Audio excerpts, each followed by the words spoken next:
बनारस में आ चुके हैं जो प्रधानमंत्री नरेंद्र मोदी का संसदीय क्षेत्र है।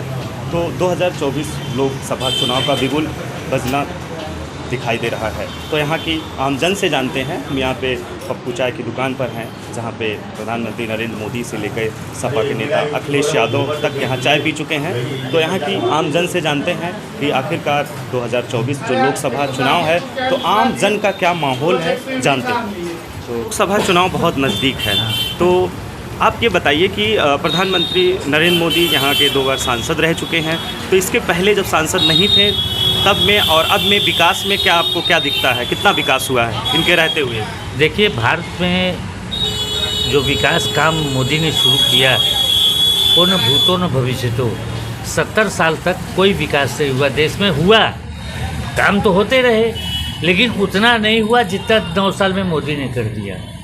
और मोदी ने ईमानदारी से किया विकास काम।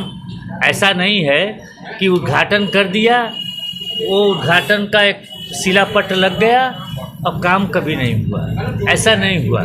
जब उद्घाटन हुआ तो काम भी समाप्त हुआ है। और नरेंद्र मोदी की तुलना किसी से की नहीं जा सकती। इसलिए की नहीं जा सकती कि मोदी जो कहते हैं वो करते हैं, और बाकी लोगों ने जो कहा वो नहीं किया, उसके अलावा बाकी सब कुछ किया। अच्छा, ये बताइए यहाँ पे बनारस में आपको क्या ऐसा लगा कि सबसे अच्छा काम क्या हुआ? बनारस में 1-2 काम हो तो बताएं आपसे। कुछ ऐसे काम बताइए। रिंग रोड बनी, हवाई अड्डा बना, खूबसूरत हवाई अड्डा देख लीजिए। नहीं तो पहले झोपड़पट्टी की तरह हवाई अड्डा नज़र आता था। यहाँ के 3 रेलवे स्टेशन देख लीजिए। यहाँ पर रुद्राक्ष देख लीजिए जो बना है। उसके बाद आप देख लीजिए यहाँ के जो जीते पोखरे तालाब हैं शहर के, उनको देख लीजिए। आप यहाँ की सड़कें देख लीजिए, गंगा किनारे के घाटों को देख लीजिए, और यहाँ पर जो बन रहा है रोपवे उसको देख लीजिए। विश्वनाथ कॉरिडोर देख लीजिए, विंध्याचल कॉरिडोर देख लीजिए। 1-2 काम हो तो गिराया जाए। मतलब दूसरा सवाल है हाँ। कि जो प्रियंका गांधी ऐसे चर्चाएं में आ रही हैं कि यहाँ से जो है चुनाव लड़ना चाह रही हैं, तो उनका क्या माहौल रहेगा? ऐसा है कि प्रियंका गांधी उसी तरह लड़ेंगी जैसे केजरीवाल और अजय राय लड़ते थे, उसी तरह से लड़ेंगी। ऐसा है कि मोदी पहाड़ हैं, ये लोग चींटे के समान हैं। विपक्ष में कोई नहीं है? कोई नहीं है। आपको लगता है? इंडिया गठबंधन का क्या है जो इस समय जो है? देखिए, इंडिया गठबंधन की हालत ये है कि वो दुहाई देता है कि हिंदुस्तान के अंदर लोकतंत्र नहीं है, वाणी की स्वतंत्रता नहीं है।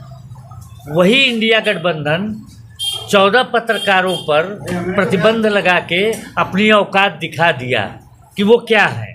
ऐसा है कि जितने बड़े लोकतांत्रिक मूल्यों की रक्षा करने वाले मोदी हैं, न हिंदुस्तान में कोई नेता विपक्ष में नहीं है उस तरह का। विपक्षी नेता देखने में आपको बड़े निरीह लग रहे हैं, इनके अंदर इतना घमंड है कि ये अपने खिलाफ एक शब्द, अपनी आलोचना बर्दाश्त नहीं कर सकते। आप समझ लीजिए, ये अपनी आलोचना नहीं बर्दाश्त कर सकते। जो बोलेगा, एक पत्रकार को 2 महीने पहले 3 महीने पहले गिरफ्तार करवा के तमिलनाडु जेल में इन्होंने बंद कराया है। आप समझिए। दूसरा अभी उदाहरण इन्होंने दिखाया, केजरीवाल जो बहुत बड़े लोकतांत्रिक मूल्यों की रक्षा करने वाले बनते हैं, पंजाब में एक लड़की को, पत्रकार लड़की को गिरफ्तार करवाया उन्होंने, और किस तरह से उसकी दुर्गति किया है। तो ये लोग तानाशाह हैं। ये खाली वो भेड़िए हैं जो शेर की खाल ओढ़ करके जनता के बीच में घूम रहे हैं। इन भेड़ियों को जनता पहचान रही है। आप बताइए, किसी भी धर्म का अपमान करने का अधिकार किसने आपको दे दिया? आपका दूसरा लास्ट सवाल है, ये बताइए कि जो क्या आपको कोई विपक्ष में कोई ऐसा मजबूती नहीं दिखता? राहुल गांधी जो पदयात्रा वगैरह कर रहे हैं, इसका कोई असर नहीं रहेगा? अगर पैदल चलने पर मिलता है वोट तो चंद्रशेखर सबसे लंबी दूरी यात्रा किए थे, आपको याद होगा क्या हाल हुआ चंद्रशेखर का। चंद्रशेखर 1 मैन पॉलिटिशियन थे, अकेले अध्यक्ष भी थे, सांसद भी थे, और सब कुछ अकेले ही बने। उनके पार्टी में कोई दूसरा नहीं जीतता था, अकेले वो जीतते थे बलिया से। तो अगर पैदल चलने से राजनीति में वोट मिलता तो बहुत सारे लोग हैं जो 12 महीने पैदल चलते हैं। उनका दावा भी रहता है कि किसानों से लेकर मजदूरों से लेकर हर वर्ग के लोगों के लिए काम करेंगे। अब आपको असली बात बताऊं, एक कोई मुद्दा ऐसा बताइए जिस पर विपक्षी दल 9 साल तक जनता की समस्या पर आंदोलन किए हों। कोई एक मुद्दा आप बता दीजिए। ये आंदोलन किए, ईडी हमको पकड़ रही है, सीबीआई हमको पकड़ रही है। इसके अतिरिक्त किसी भी पब्लिक के मुद्दे पर इन्होंने आवाज़ नहीं उठाई है आज तक।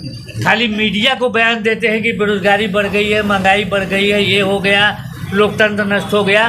ये विदेशों में जाके बोलते हैं। अपने देश के अंदर एक भी मुद्दा बताइए जनता का जो उठा के इन लोगों ने आंदोलन किया हो। चलिए, लास्ट क्वेश्चन है कि क्या माहौल रहेगा बनारस में, स्पेशली जो चाय की दुकान पे हैं, बड़े बुजुर्ग रहते हैं, बहुत चर्चाएं होती हैं, तो क्या माहौल रहेगा 24 का? ये लोग हवा हो जाएंगे, हवा हो जाएंगे। आप बताइए भैया, क्या माहौल रहेगा 24 का? माहौल की ये स्थिति है कि सिर्फ मोदी जी 2 मिनट के लिए यहाँ आए थे, चाय पिए थे। हमें लगता है 12-13 मिनट यहाँ रहे थे, और उसके बाद से इस दुकान पे इतनी भीड़ रहती कि बैठने की जगह नहीं रहती। और मोदी जी ने वो काम किया है सिर्फ बनारस या यूपी में नहीं, देश में ही नहीं, विदेश में भी, कि जो हम लोग के मित्र बाहर रहते हैं वो भी कहते हैं कि पहले होता था अच्छा इंडिया से हैं, अब बता रहे आप इंडिया से हैं। बहुत फ़र्क पड़ गया उनकी डिप्रेशन में, इज्जत में। और ये सब देखिए है क्या कि मोदी जी की ईमानदारी का असर है। महंगाई आज भी है, कल भी थी। 400 रुपये सिलेंडर था। सुषमा स्वराज जब खड़ी रहती थी सड़क पे, स्मृति ईरानी, तो पब्लिक उनके साथ रहती थी। आज क्यों नहीं प्रियंका गांधी खड़ी होती है? 1200 का सिलेंडर है, जनता उनके संग नहीं रहेगी। क्योंकि आज जनता महंगाई से तो ठीक है, परेशान है, इसमें कोई दुराई नहीं, लेकिन उसको सुविधाएं टॉप क्लास की मिल रही है।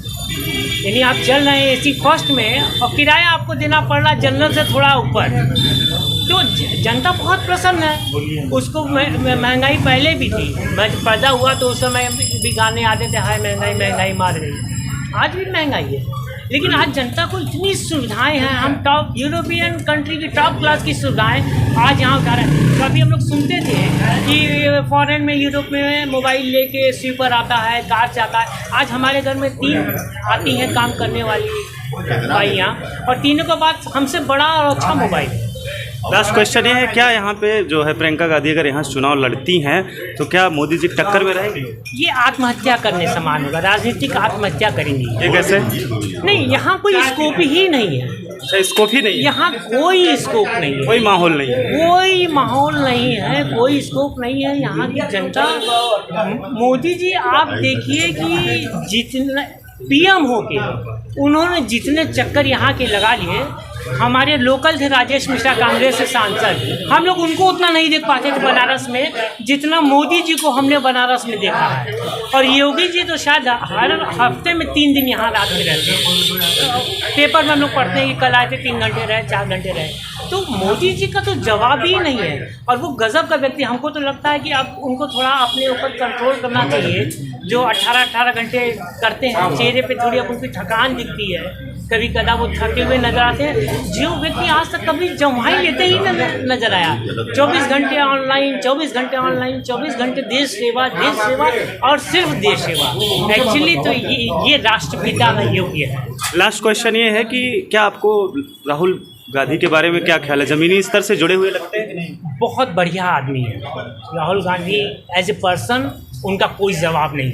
इतने हिंदुस्तान के रईस लोगों में और इतने इजी अवेलेबल, आप उनके संग जाएंगे, सेल्फी भी खिंचवा लेंगे, आपसे बात भी कर लेंगे, नो डाउट, नोबल पर्सन। लेकिन अगर उनको आप राजनीति में लाते हैं तो उनसे डांड कोई नहीं। क्या लगता है कि अनुभव नहीं होता? अनुभव अगर होता तो अमेठी से इतने समय से आपको पकी पकाई जगह मिल रही थी, आपने उसके लिए क्या किया? और आप हारे तो वहीं से लड़ते ना, फिर आप भागे क्यों? वाई नॉट क्यों गए आप? हमारे यहाँ अटल जी हारे, हमारे यहाँ इंदिरा गांधी हारी, हमारे यहाँ अच्छे अच्छे नेता हारे हैं।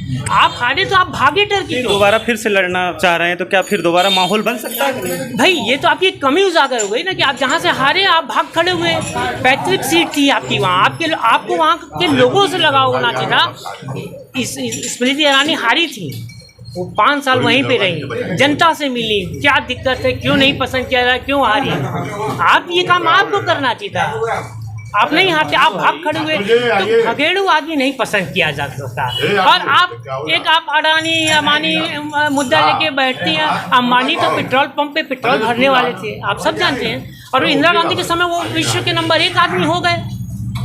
तो कभी विपक्ष ने ये नहीं कहा कि इनके पास इतना पैसा पाया। आप अडानी के प्रति इतना व्यवस्था रखते हैं। अगर ये रईस लोग हिंदुस्तान से गायब हो जाए, टाटा बिरला 5-6 फैमिली हटा दीजिए, तो अरबों लोग जो, करोड़ों लोग जो है बेरोजगार हो जाएंगे।